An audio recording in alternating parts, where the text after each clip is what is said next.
Hey guys, this is Arraj Singh. This is another video on my YouTube channel. If you don't know, I'm a third year MBBS student at AIIMS New Delhi.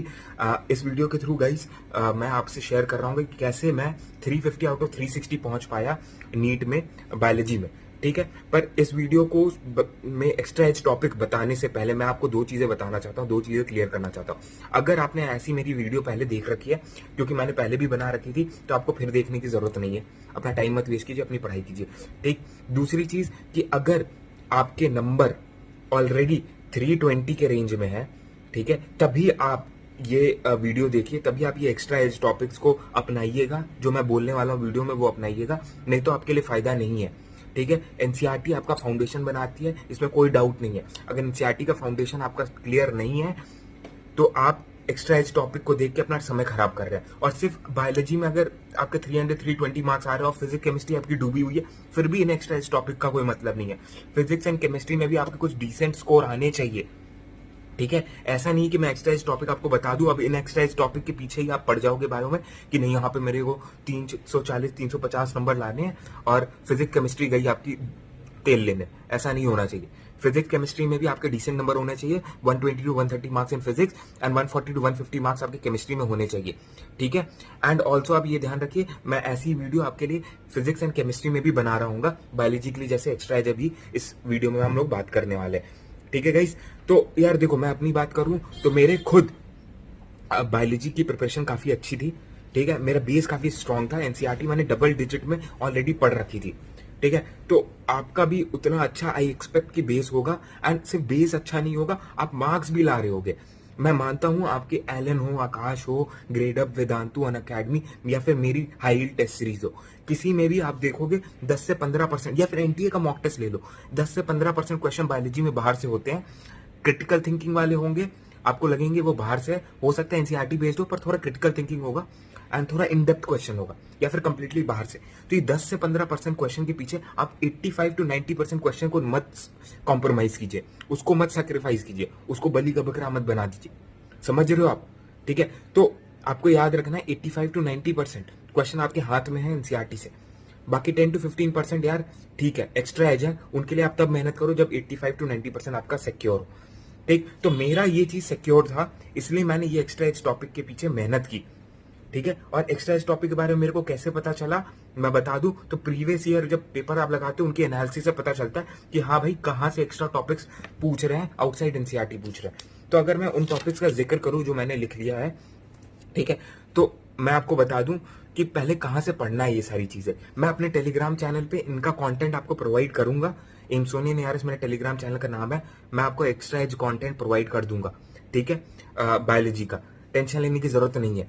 पर हाँ, मैं ये बताऊं तो आप, अगर आपके पास Elon और आकाश की मॉड्यूल है तो आप जरूर उनसे ये एक्स्ट्रा एज टॉपिक्स पढ़ सकते हो। ठीक है, अगर आपके पास नहीं है तो कोई टेंशन लेने की बात नहीं, कहीं से जुगाड़ने की कोशिश कीजिए, अपने फ्रेंड, रिलेटिव या फिर ऑनलाइन ढूंढिए, आपको कोई ना कोई एलन आकाश की मॉड्यूल ऑनलाइन आपको मिल जाएगी। आप डाउनलोड कर लीजिए पीडीएफ फॉर्मेट में और उनको रीड कर लीजिए। किन किन टॉपिक को रीड करना अब मैं बताता हूँ। देखो, पहले ही मैं बोल रहा, 8 से 10 सवाल जो एक्स्ट्रा आते हैं उसमें से मोस्ट ऑफ द सवाल आपको इन टॉपिक्स में ही दिखेंगे। कुछ एक दो सवाल तो यार देखो आउट ऑफ द ब्लू कहीं से भी आ जाएंगे, पर मैं इन जो टॉपिक्स की गारंटी ले सकता हूं कि इनसे most of the question framed होंगे। ठीक है, अब देखो, पहली चीज है ह्यूमन फिजियोलॉजी। आप बोलोगे ह्यूमन फिजियोलॉजी तो बहुत बड़ा टॉपिक है यार, उसमें ढेर सारे चैप्टर्स है। आपका डाइजेशन हो गया, आपका एंडोक्राइन वाला हो गया, न्यूरल कंट्रोल एंड कोऑर्डिनेशन वाला चैप्टर हो गया, आपका ब्रीदिंग हो गया, ठीक है, सर्कुलेशन वाला चैप्टर हो गया। तो यार याद रखिए, देखिए मेरे समय भी डाइजेस्टिव सिस्टम से एक एक्स्ट्रा क्वेश्चन आया था 2019 में, भी एक एक्स्ट्रा क्वेश्चन आया था, वो ग्रेलिन वाला क्वेश्चन आप देखे होंगे, लेप्टिन ग्रेलिन वाला, वो वाला क्वेश्चन आया था एक्स्ट्रा। तो आप देखो ये ट्रेंड चला आ रहा है, आगे भी चलता रहेगा। ठीक है, तो ह्यूमन फिजियोलॉजी जरूर आप बाहर से पढ़ लीजिए। बाहर से पढ़ने का मतलब नहीं कि ट्रूमैन उठा लिए, ट्रूमैन यार बहुत एग्जॉस्टिव बुक है, उसमें बहुत डिफ्यूज नॉलेज है। अभी आप अगर बहुत अच्छे मार्क्स पे हो फिजिक्स केमिस्ट्री बायोलॉजी में, तभी आप ट्रूमैन उठाइए, उसको आराम से पढ़िए। लेकिन आपके नंबर अगर खराब है, जो कि मोस्ट ऑफ द स्टूडेंट के हैं, ठीक है, अगर नंबर आपके खराब है तो मैं बोल रहा हूँ आकाश एलन में फिल्टर्ड मटेरियल है, मेरे टेलीग्राम चैनल पे भी अभी वो फिल्टर्ड मटेरियल अवेलेबल हो जाएगा एक्स्ट्रा एज वाला, आप उन्हीं को पढ़िए, आपके चांसेस है आप अच्छे से कर ले जाओगे। ठीक है, उसके बाद बायोटेक। देखो बायोटेक बहुत ही इमर्जिंग टॉपिक है। बायोटेक में प्लाज्मिड हो गया, फेजेस पे हो गया, रिस्ट्रिक्शन एंजाइम सीक्वेंस पे एक दो सवाल आ जाते हैं, आप देखोगे तो, ठीक है। प्रीवियस ईयर भी आप पेपर उठाओ, देखो कई बार आपसे रिस्ट्रिक्शन एंजाइम सीक्वेंस किसी एक्सोटिक ऑर्गेनिज्म का, माइक्रोब का पूछ लेते हैं, ठीक है, कि ये एंजाइम प्रोड्यूस करता है, इसका रिस्ट्रिक्शन एंजाइम सीक्वेंस बता दो। स्पेसिफिक नाम होते हैं, एक स्पेसिफिक रिस्ट्रिक्शन सीक्वेंस होता है, उस पे क्वेश्चन आ जाते हैं। फेजेस पे, जैसे आपने देखा होगा क्वेश्चन बैंक में मैंने कुछ क्वेश्चन डाल रखे हैं फेजेस पे, एक्स्ट्रा एज टॉपिक्स पे मैंने क्वेश्चन डाल रखे हैं क्वेश्चन बैंक में, तो आप वहां से भी कर सकते हो। मैं ऑप्शन आपके सारे ओपन रखा हुआ हूँ, ठीक है, आपकी मर्जी आपको कहां से करना है, ठीक है। फिर इकोलॉजी पे आ जाइए। इकोलॉजी में डेटाबेस क्वेश्चन बहुत आते हैं, और एक्स्ट्रा एज आप उठा लो पिछले साल के क्वेश्चन पेपर्स, आप देखोगे। एक बार दचिंगम नेशनल पार्क के बारे में पूछा था, कहाँ पे, श्रीनगर में है, तो नेशनल पार्क हो गए, वाइल्ड लाइफ सेंचुरीज हो गए, और फिर प्रोटेक्शन एक्ट जो होते हैं, जैसे वाइल्ड लाइफ प्रोटेक्शन एक्ट कब लॉन्च हुआ किस ईयर में, elephant protection act, tiger protection act, ये सब मेरे को डेट्स तो याद नहीं। आई थिंक एलिफेंट वाला 1991 में था, मैंने एनटीएससी के लिए भी पढ़ा था, आई थिंक सो, मेरे को पूरा याद नहीं है 100%, पर वो सब डेट्स आपको मालूम होने चाहिए, उस पर क्वेश्चन आ सकते हैं। और क्या इकोलॉजी से आ सकता है, मैंने लिख रखा है, आपकी स्कीम्स आती हैं, ठीक है, आपके प्रोटोकॉल्स होते हैं, अगर इंटरनेशनल कोई ट्रीटी, प्रोटोकॉल, पैक्ट साइन हुआ है तो किस कंट्री में साइन हुआ, किस ईयर में साइन हुआ, ठीक है।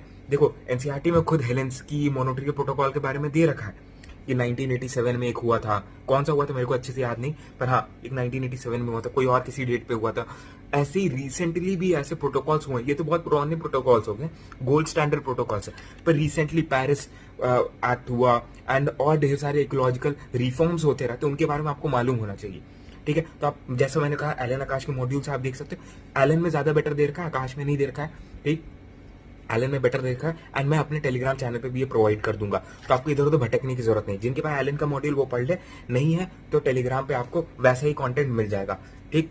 फिर आप आ जाओ हेरिडिटरी एंड एवोल्यूशन पे। ये हेरिडिटरी एवोल्यूशन वाला जो चैप्टर है ना यार, इसमें प्रॉब्लम क्या होती है, एनसीईआरटी में ना बहुत कॉम्प्लिकेटेड सोफिस्टिकेटेड वे में दे रखा है, कंप्लीट एक्सप्लेनेशन नहीं है, आप अच्छे से नहीं समझ पाते हो कि डाइवर्जेंट एवोल्यूशन क्या है, कन्वर्जेंट एवोल्यूशन क्या है, इनका ग्राफ कैसे शिफ्ट हो रहा होगा, क्या होगा, बॉटलनेक इफेक्ट क्या है, इन सब पे सवाल आ सकते हैं यार, और ये सब थोड़े क्रिटिकल थिंकिंग वाले सवाल है, तो आराम से पूछे जा सकते हैं, ठीक है। तो और उसके बाद आपका आता है इनहेरिटेंस एंड वेरिएशन वाला चैप्टर। इसमें देखो कॉम्प्लीमेंट जीन, सप्लीमेंट्री जीन, इन सब के बारे में मेंशन नहीं है एनसीईआरटी में, पर हाँ मेरे को ये लगता है इस पे सवाल आ सकते हैं, और आपने देखा होगा आपके टेस्ट सीरीज में भी इस पे काफी सवाल पूछे जाते हैं, तो मेरे को लगता है ना इससे सवाल आ सकते हैं।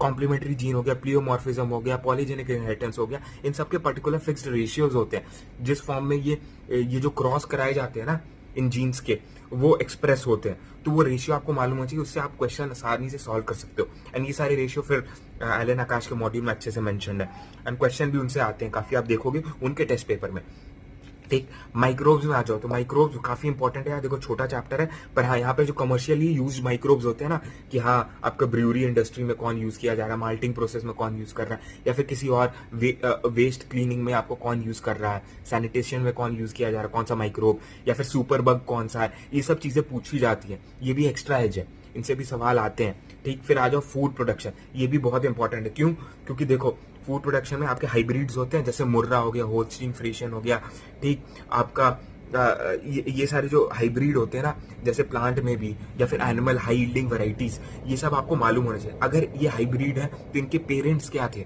ठीक है, कौन से कंट्री के ये इनके पेरेंट्स थे, किस कंट्री को बिलोंग करते थे, वो भी आपको मालूम होना चाहिए, ठीक है। जैसे बफेलो में आपका मुर्रा वैरायटी सबसे हाई यील्डिंग होता है, तो ये क्वेश्चन आ सकता है यार, ये फैक्चुअल क्वेश्चन है, नहीं मालूम होगा तो आप नहीं कर पाओगे, ठीक। तो ऐसी और भी वैरायटी होती है, ये तो मैंने सिर्फ और सिर्फ कैटल में बताया, ऐसे आपके पोल्ट्री में भी होती हैं, ठीक है, वैरायटीज, आपके प्लांट्स में वैरायटीज होती हैं, उनके बारे में आपको मालूम होना चाहिए।